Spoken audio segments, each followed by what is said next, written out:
Okay, so here's what I discovered as I began to work with my pattern and get it laid out, is that I'm going to be able to cut both my front and my back out of this piece of fabric right here by folding the fabric in half, okay? And I had an important clue. If you look right here, this is what I'm talking about with the selvage edge of the fabric. It's a little difficult to see on my monitor, but I think you can see the grain line is right there, and the grain line is running parallel to this edge. And it means that I get the cute little pattern in this. And I'm also getting the cute pattern on the other side. So I'm going to cut both the front and back of this at the same time using just this piece. I don't need piece number 14 any longer, okay? I'm going to go ahead and fold it and put it aside. Again, you may want to hold on to that and do two different pieces, you know, different fabrics, okay? So that's that one that I'm going to cut out. The next thing that I discovered is that that other fabric that had the interesting sort of garden-y tools and all of that going on, it had a weird cut in the top up here, okay? But that weird cut actually goes nicely.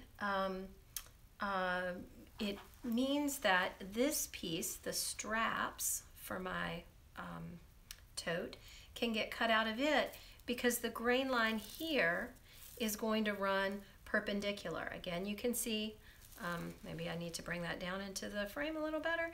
Here you can see I've got the selvage edge, right? And so my grain line marking can run either parallel or perpendicular. And so I folded this in half and it's running perpendicular to that grain line, okay? And so I'm gonna cut this out of here. I'm actually gonna go ahead and do that because then I'm gonna show you what I'm gonna do with the gusset and the pocket pieces, okay? And also show you how to cut this.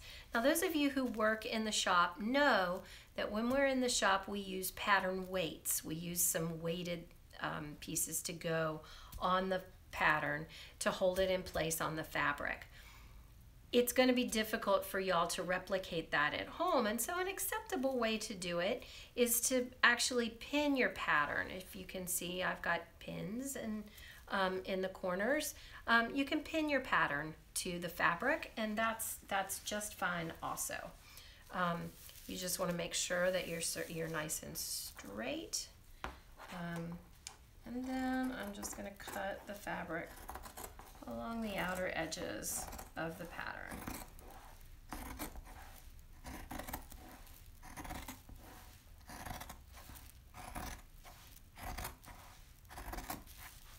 Go ahead and cut this side. I'm using a pair of the scissors y'all were sent. They seem to be cutting pretty well. I hope that your pairs will do the same.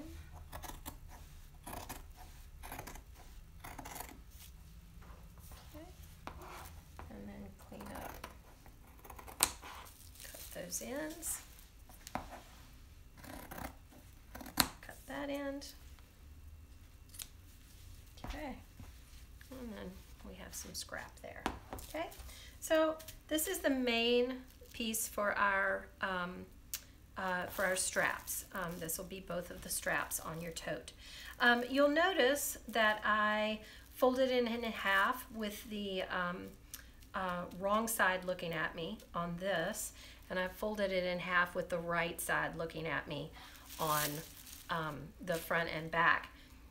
This is it's sort of crafter's choice, whichever you like. I did it that way on, I did it the way I did on this one because I was trying to conserve and make sure that I had the fabric was where it needed to be under the pattern on both sides, and the easiest way to do that was with the wrong side facing me. On this one, I made the right side face me because I wanted to make sure that I was getting my pattern onto the front and back in the way that I wanted it to, okay? All right, so what I wanted to show you here in terms of layout and why I went ahead and did the cutting on that piece is that I wanted to show you what I'm gonna do with this part of this fabric. So this is a really long sort of strip down the side of a piece of fabric that something bigger was cut out of over there. So I took that weird piece off the top and recycled it for my strap. And now I'm going to take this part and I'm going to, I believe, have enough space if I fold it in half this direction so that I can get those gusset pieces out of it. Again, you need 2 of these, so I'm folding it in half so that you get to cut them both at once. The gusset piece is number 17, and look at that. It fits on there really well with some to spare. These are scraps. Normally when we are cutting, we try to conserve as much as we can. So for this, I'm gonna lay it so that this edge is up. I don't want the selvage in there where I'm stitching. So I'm gonna avoid that, and I'm gonna avoid this messy edge down there, but I'll lay it there. Then that'll give me a chunk over here that I might be able to do something else with.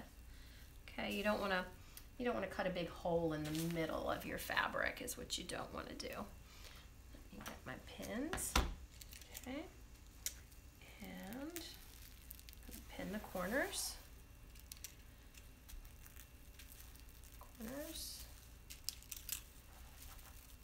And the corners. Okay, and then I would just cut this piece out, which I'm going to do off camera because you don't need to see me cut another piece out. Then I still have, once I've cut that piece, I still have down at the bottom of this, I'm gonna have a bunch of fabric down here, okay, where I'm gonna need one of the pockets.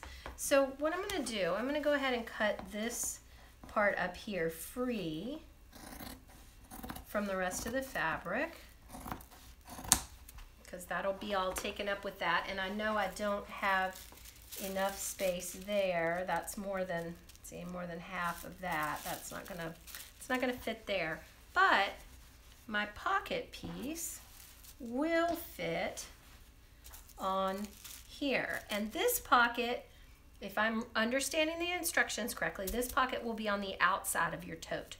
So you kind of want it to be cute and you want it to have something on there that you want to see. Like maybe I want to see these flowers here. So I could put it there. Maybe I want to see the little hand rake. And so maybe I'll put it there. There's also a gardening trowel. There are just so many choices. And actually, in terms of conserving fabric so that I have more of this to use on something else, if I wanted to do this little rake, if I move this down to here, look at that. It's got the little rake right there. So I'm going to pin this onto there.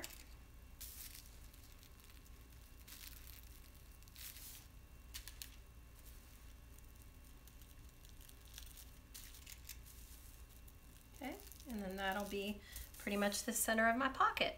Okay, so that lays out all of the outside pieces of this. I'm going to do this bit of cutting and then I'll meet you back and talk to you about how to lay out for your interfacing.